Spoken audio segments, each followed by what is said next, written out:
des choses terribles dans ta vie. Des gens sont passés par des maladies, par des divorces.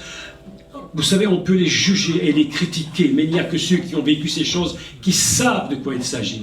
Tous ceux qui vous critiquent n'ont jamais été là où vous avez été. Il y a un proverbe indien qui dit « Ne juge jamais ton frère tant que tu n'as pas marché dans ses mocassins. » Ne juge jamais ton frère tant que tu n'as pas marché dans ses pas et dans ses chaussures.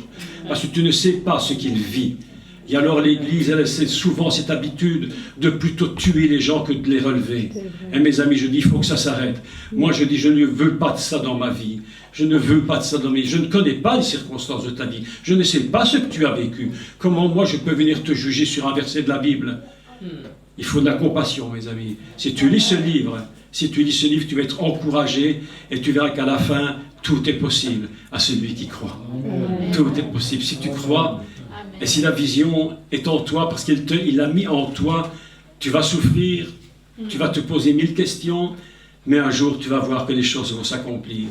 Je te dis, pleure si tu veux pleurer, mais ne perds pas espoir. Ne perds pas espoir. Dieu est avec toi. Si vous êtes ici ce soir, c'est parce que Dieu a fait quelque chose pour vous. Vous savez ce qu'il a fait pour vous ce soir, le Seigneur? Il vous a donné un héritage.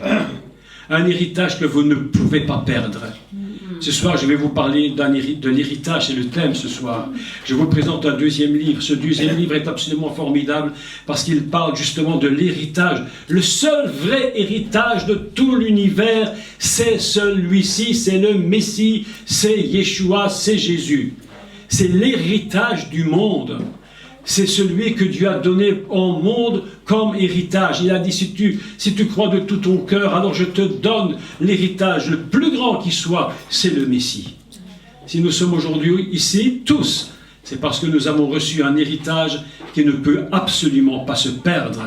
Et beaucoup l'ont perdu parce qu'ils n'ont pas vu exactement ce que représentait l'héritage. Ils n'avaient pour eux aucun intérêt ou très peu d'intérêt. Mais quand tu comprends ce qu'est l'héritage que Dieu te donne, tout ce qui est de la terre, les milliards de la terre, les trilliards d'argent de la terre, on pourrait te donner Versailles, on pourrait te donner la planète entière. Il y a un héritage que toi seul auras et qui se trouve dans les cieux. Lorsque Satan a présenté le monde à Jésus et qu'il lui a dit, si tu m'adores, je te donne tout cet héritage, je te donne absolument tous ces royaumes. Le Seigneur savait qu'il y avait un meilleur héritage que celui-là. Quelque chose d'encore plus grand qui est dans les cieux. Donc ce soir, je voudrais que nous puissions parler un peu de l'héritage parce que c'est quelque chose de très, très, très, très, très important. La première fois qu'on parle d'un véritable héritage dans la Bible, c'est dans le livre de Genèse, Bereshit. Nous avions déjà lu ce texte hier ou avant-hier, je n'en sais plus rien, mais je vais le relire courtement et je vais enchaîner sur le thème. C'est Abraham, justement, au chapitre 12 du livre de Genèse, c'est Abraham qui pose la question à Dieu et il se demande, ou c'est 12 ou... chapitre 15, pardon, excusez-moi, chapitre 15, Genèse 15. Et Abraham se pose une question. Il dit, moi j'ai un héritage, j'ai quelque chose à donner, mais j'ai besoin d'un héritier. Et je n'ai pas d'héritier. Le seul que j'ai, ce n'est pas un fils que j'ai eu de moi-même, de ma chair. Il dit, c'est seulement Eliezer qui est mon héritier. Il le dit. Il dit, je m'en vais sans enfant, et l'héritier c'est de ma maison, c'est Eliezer de Damas. Et Abraham dit, voici, tu ne m'as pas donné de postérité, comment pourrais-je communiquer un héritage? Si tu n'as pas d'enfant, il n'y a pas d'héritage possible. Donc, et Abraham se pose véritablement une question importante. Mais à qui vais-je pouvoir donner l'héritage? Mais de quel héritage s'agit-il? Donc c'est de cela qu'aujourd'hui nous allons parler. Vous savez que lorsqu'Abraham a commencé de se poser la question pour l'héritage, Dieu lui a fait la promesse. Il lui dit, écoute Abraham, ce n'est pas Eliezer qui sera ton héritier, mais je vais faire pour toi un miracle. Et je vais te donner un fils qui sortira de tes entrailles. Il sera ton héritier, il sera ta chair. Il sera de toi, de ton épouse. Et par un miracle absolument extraordinaire, où la puissance de Dieu va rentrer en Abraham et en Sarah, au moment où l'Esprit de Dieu va rentrer en eux, et où ils vont changer de nom, au moment où Abraham va devenir Abraham, et où Sarai va devenir Sarah, à ce moment-là, il va se produire un miracle. Mes amis, pour qu'un miracle se produise, il faut que si nous sommes à deux dans l'alliance, il faut que tous les deux nous soyons dans la même vision, comme je vous l'ai dit, mais il faut surtout que l'Esprit de Dieu soit en nous. Il n'y a pas d'héritage possible si nous n'avons pas le Saint-Esprit en nous. Tout vient de lui. Autrement dit, Abraham et Sarah reçoivent, pour l'expliquer simplement, donc les lettres divines qui rentrent dans leur nom et ils vont produire un enfant qui s'appelle Yitzhak. Évidemment que Sarah, elle n'y croyait pas trop. Quand elle a entendu la promesse, elle s'est tournée vers Dieu, elle a dit, mais tu sais Dieu, écoute, mon mari c'est un vieux. Mon mari il est vieux. Alors comment veux-tu un vieux bonhomme comme lui? Qu'est-ce que tu veux encore qu'on ait des enfants? Et puis moi, regarde-moi dans quel état je suis. Et Sarah va dire une chose absolument incroyable. Elle va dire une chose fantastique. Elle va dire, je suis tellement vieille. Elle dit, j'ai même plus de désir. Vous savez comment on dit le désir? Comment on dit, je n'ai plus de désir en hébreu? Elle dit, je n'ai plus d'Éden. Je n'ai même plus d'Éden. Je n'ai même plus le jardin d'Éden en moi. Il n'y a plus rien qui fonctionne. Je suis une vieille, je suis ménopausée, tout est fini. Tout me dit non. Tout me dit c'est impossible. Mais Dieu avait dit, moi j'ai un but pour toi. Et c'est toi Sarah, c'est toi Abraham, malgré ton âge avancé qui va mettre au monde un fils. Et la Bible nous dit qu'elle a rigolé, elle a ri. Elle a ri. En hébreu, rire va produire un mot hébreu qui s'appelle Yitzhak. Isaac, ça veut dire il a ri. Et Sarah a ri. Et quand il est né, tout le monde rigolait. Et dans la Bible, on voit que la naissance d'Isaac, c'est une naissance de joie. C'est une naissance où tout le monde, c'est un moment où tout le monde rit. C'est extraordinaire de voir ça. Il s'appelle Yitzhak, celui qui rit. Extraordinaire. Et voilà qu'Yitzhak, je fais le cours et je vais passer à l'héritage. Et voici qu'Yitzhak va évidemment naître d'une façon absolument surnaturelle. Et lui, il devient l'héritier. Mais l'héritier de quoi? Vous savez, pour comprendre quel est l'héritage divin, on pourrait croire qu'il sera l'héritier de beaucoup de biens matériels. Souvent, les gens attendent des biens matériels d'un héritage. Lorsque tu meurs, tu peux recevoir une maison, le cas échéant, tu peux recevoir une grande somme d'argent ou quelque chose, c'est ton héritage. Parce que, comme nous l'avons vu, lorsqu'il y a la mort de celui qui a fait l'héritage, toi tu le reçois cet héritage. Mais cet héritage, mes amis, il a une telle valeur. L'héritage que Dieu nous donne, il a une telle valeur que lorsque tu le méprises, tu peux le perdre à tout jamais. Je voudrais vous lire l'histoire maintenant, le récit des deux enfants d'Yitzhak. Un qui avait une vision et l'autre qui l'a perdue. Yitzhak a eu deux fils, Esav, Ésaü. Esav veut dire, c'est un mot hébreu dont la racine veut dire quelque chose qui est terminé. Déjà son nom est déjà très surprenant parce que c'est terminé avec lui. Et Jacob, lui, le frère Yaakov, son frère, lui, il a aussi une vision. Esav, c'est un homme des champs, un homme combatif, et son père l'aimait beaucoup. Et lui, il était le premier-né, il était celui dont on appelle le Béror, celui qui possédait le droit d'aînesse. Mais qu'est-ce que c'est que cet héritage du droit d'aînesse? Parce que le droit d'aînesse, mes amis, c'est un héritage que Dieu donne. Mais qu'est-ce que c'est que le droit d'aînesse? Si je pose la question à l'Église, à vous aujourd'hui, et je vous demande, mais qu'est-ce que c'est que donne le droit d'aînesse à celui qui le possède? À votre avis, que donne ce droit d'aînesse? Esav avait le droit d'aînesse. Il avait donc quelque chose qui lui appartenait. Quel est ce droit d'aînesse? Qu'est-ce que Dieu donne comme droit d'aînesse et quel est le rapport que va te donner ce droit? Lorsque tu es Béror, il y a un droit qui te revient. Et le droit qui revient dans la Torah, il n'y en a qu'un seul. Quel est, à votre avis, le droit qui revient à Esav? Transmettre la parole. Non. Je dirais entre mille parenthèses. Mais quelle parole? Quelle parole? Quel est le droit d'aînesse, selon vous? Quel était l'héritage qu'allait produire Abraham? Quel est l'héritage qu'Abraham allait donner? Qu'est-ce qu'il avait vu? Quel est ce droit d'aînesse? Mes amis, écoutez-moi, peut-être vous ne l'avez jamais entendu, mais je vais vous dire. Le droit d'aînesse dans la parole de Dieu ne donne qu'un seul droit unique, que tu ne peux jamais obtenir une seconde fois. Tu l'as une fois pour toutes, il n'y en a jamais deux. Le droit d'aînesse dans la parole de Dieu, c'est le droit d'engendrer le Messie. Je vois que tout le monde écrit, vous avez bien raison. Le droit d'aînesse, c'est le droit d'engendrer le Messie. Il n'y a rien de plus grand que de recevoir le droit d'engendrer celui qui est le Messie.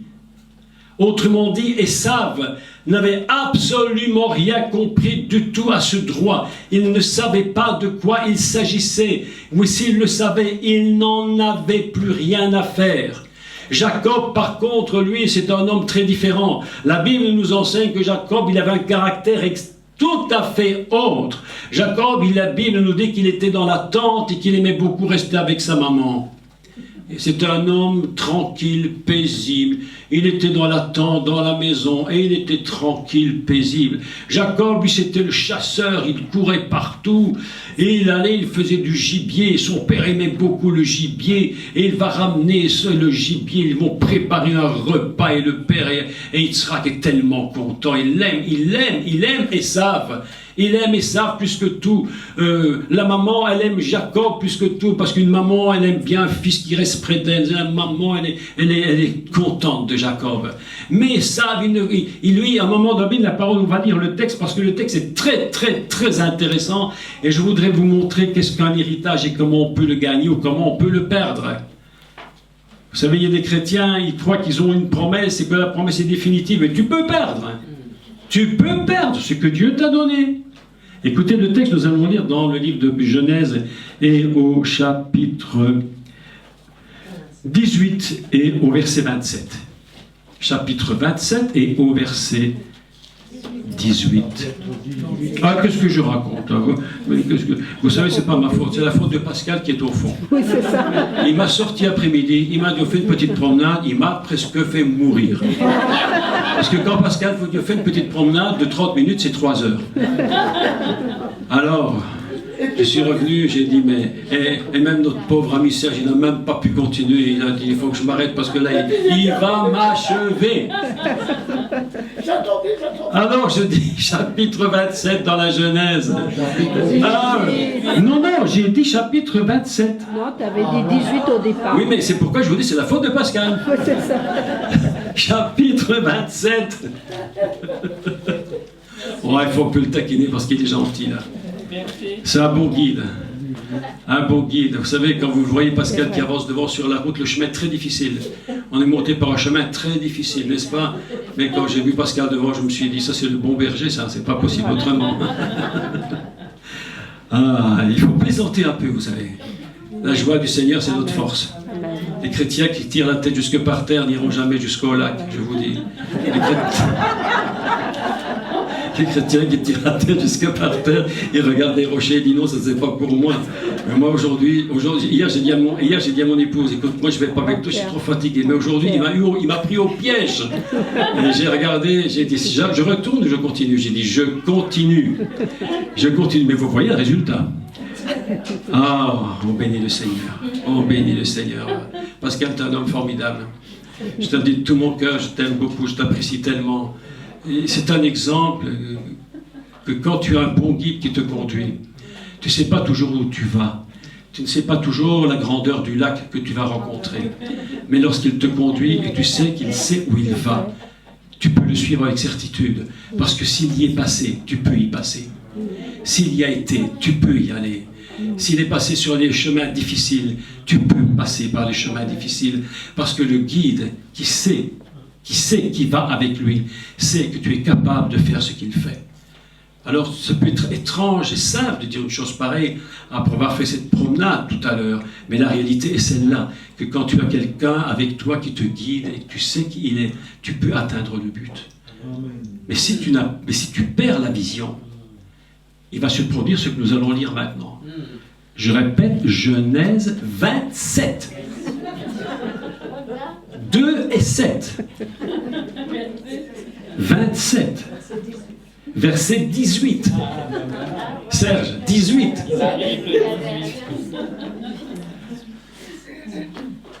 Il vint vers son père et dit, mon père. Attendez 2 secondes, parce que je crois que j'ai fait une erreur là. Ah oui, c'est la faute de Pascal. Chapitre 25. On commence par le 25. On va y arriver. Non, mais je vous assure qu'on va y arriver. On va y arriver. Chapitre 25, parce que j'avais pris la page suivante. C'est chapitre 25, excusez-moi. C'est chapitre 25. Verset 18. Verset 27. Non, mais on va y arriver. On va y arriver. Ah non, mais je vous dis que... Mais là, je vous dis... Voilà, c'est...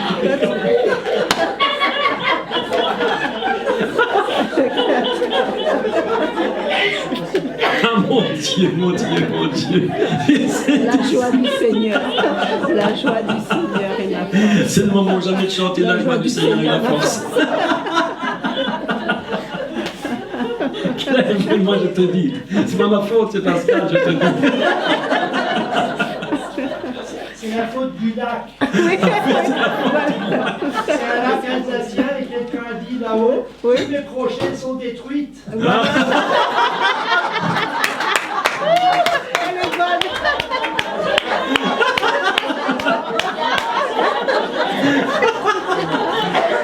Ah mon Dieu. Alors là, je vous dis de toute ma vie. Je vous dis que de toute ma vie, c'est la première fois que ça se passe comme ça. Mais il fallait que ce soit ici au Tabor pour arriver à tel niveau, c'est pas possible. On a combien de mètres d'altitude, je ne sais pas. Alors on va descendre dans la vallée, mon frère, parce que là, tu nous emmènes dans des choses terribles. Bon, je répète, chapitre 25, d'accord, cette fois. Et au verset 18. Ah, 27. Et on lit. Et on lit. Alors, 25. Dans le chapitre 25, verset 27. Les enfants grandirent. Donc, on s'agit de Esav et de Jacob. Ésaü et Jacob. Esav devint un habile chasseur, un homme des champs. Mais Jacob fut un homme tranquille, un homme paisible, qui restait sous les tentes. Yitzhak aimait Esav parce qu'il mangeait du gibier. Rivka aimait Jacob. Comme Jacob faisait cuire un potage, Esav revint des champs accablé de fatigue. Et Esav dit à Jacob, « S'il te plaît, laisse-moi manger de ce roux-là, car je suis fatigué. » C'est pour cela qu'on a donné à Esav le nom de Édom. Et Jacob répondit, « Vends-moi aujourd'hui ton droit d'aînesse. Vends-le-moi. » Esav répondit, « Voici, je m'en vais mourir. À quoi me sert ce droit d'aînesse? À quoi me sert-il » Et Jacob dit, « Jure-le-moi d'abord. » Et il lui jura, et il lui vendit son droit d'aînesse à Jacob. On nous raconte parfois dans l'Église que Jacob a volé le droit. Non! Il lui a vendu, Esav a vendu à Jacob. Il ne lui a rien volé, il lui a vendu.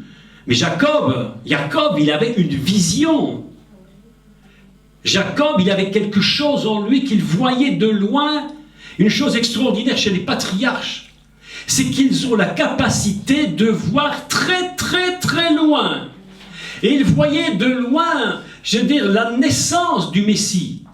Ça paraît absolument inimaginable, mais il avait compris à l'intérieur de lui, parce que la parole de Dieu en lui était tellement imprégnée par la prophétie qui avait été donnée dans le jardin d'Éden. Il te lui mordra le talon, la racine du mot talon, c'est la même racine que Jacob, et il sera la semence. Et cette semence-là, dont la Torah nous parle au début du livre de Genèse, c'est Jacob, et Jacob, il porte en lui cette force. Et il voit de loin la capacité des patriarches, c'est de voir de loin. Abraham, la Bible nous dit qu'il vit de loin la montagne. Et il vit ce que personne n'avait vu. Et Abraham était capable de discerner de loin, entre plusieurs montagnes, celle qui était sa montagne à lui, celle où il allait offrir en sacrifice son fils. Et les rabbins nous disent dans la tradition rabbinique, cette montagne, c'était la montagne où on allait construire le temple.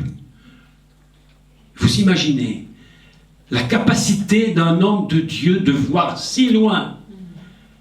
Esav, lui, il était arrivé au terme. Esav égale terminé. Et il dit, alors Jacob donna à Esav du pain et du potage de lentilles. Tout ce qu'il a obtenu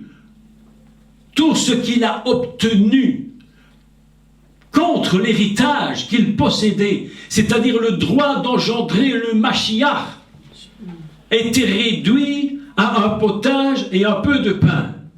Mais vous imaginez, il perd son droit unique. Esav mangea et but, puis se leva et s'en alla. Écoutez le texte. C'est ainsi.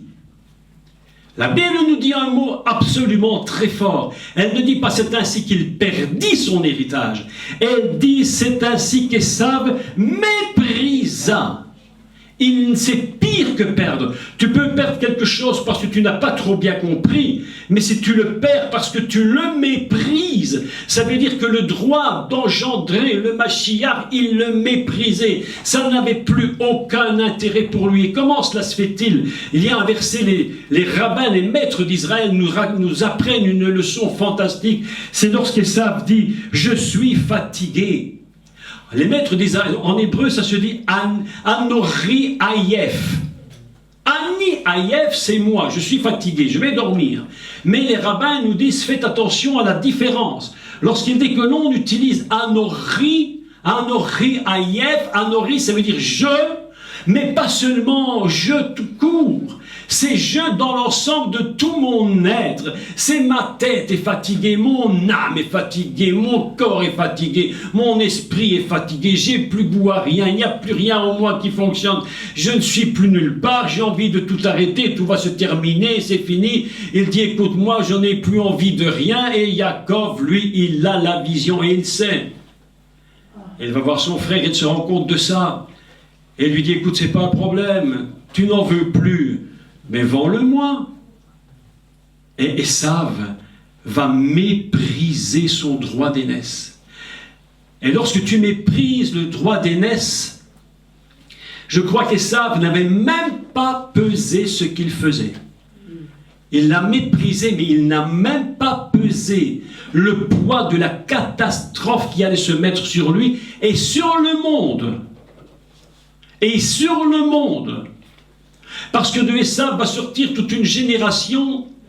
Et les rabbins nous disent qu'Édom aujourd'hui, c'est les nations autour, comme ici la France, toutes ces nations sont des nations édomites qui ont reçu l'esprit édomite. Et vous allez comprendre la catastrophe que cela produit.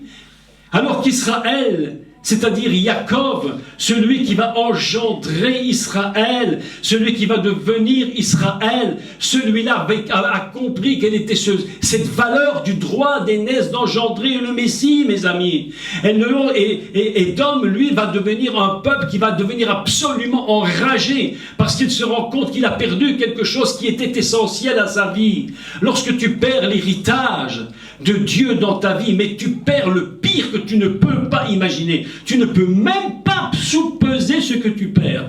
Donc il est complètement en colère et il méprise le droit d'aînesse. Alors, le droit d'aînesse c'est une chose. Mais pour avoir un droit d'aînesse qui fonctionne, écoutez-moi bien maintenant, pour obtenir un droit d'aînesse qui fonctionne, il faut quelque chose en plus que le droit d'aînesse. Le droit d'aînesse tout court n'est pas suffisant. Est-ce que vous le saviez?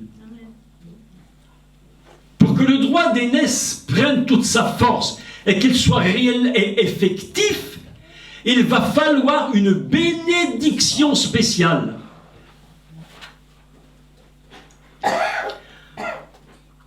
Alors la bénédiction, évidemment, ici c'est très compliqué parce que la mère de Yaakov, elle sait qu'il faut la bénédiction. Vous savez, les mamans sont subtiles.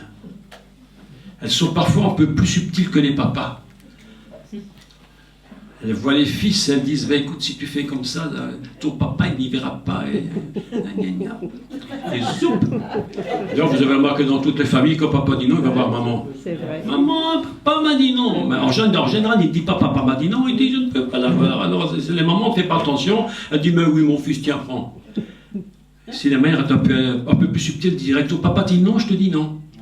Mais dans le cas ici, la mère avait vu, elle savait que le droit d'aînesse tout seul n'est pas suffisant.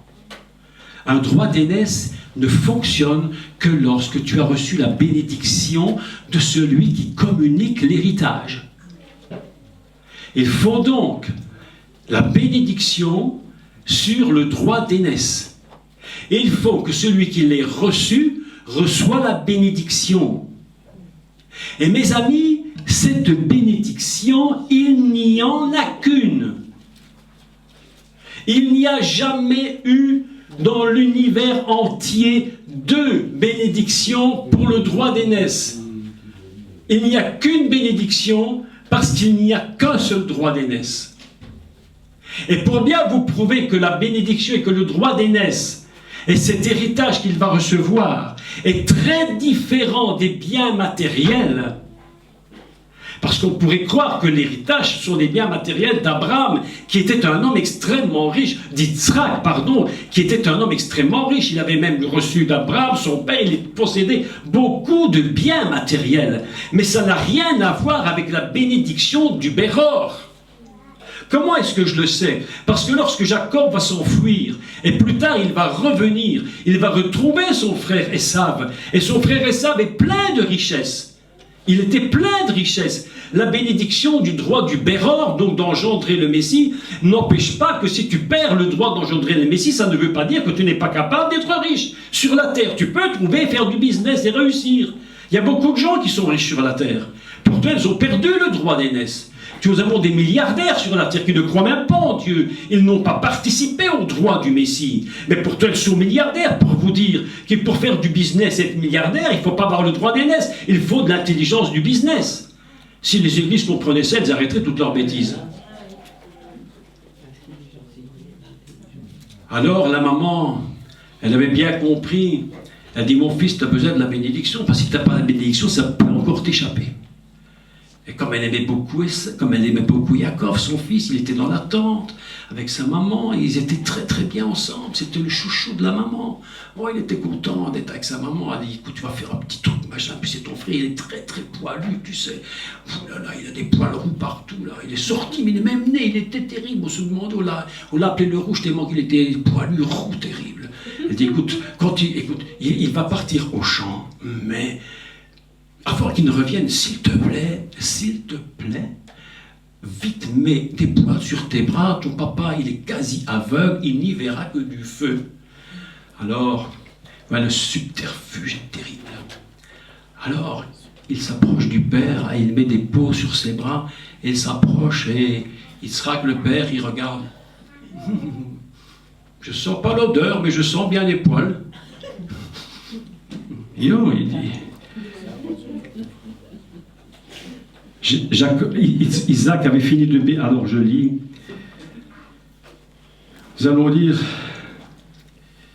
Et il prend, lisons 27, et à partir du verset 21, Isaac dit à Yaakov, approche donc mon fils, approche donc que je touche mon fils pour savoir si tu es mon fils Ésaü mon fils Esav, approche donc pour savoir si tu es vraiment Esav. Il voyait plus bien le pauvre. Si tu es Esav ou non. Yaakov s'approcha d'Yitzhak son père qui le toucha et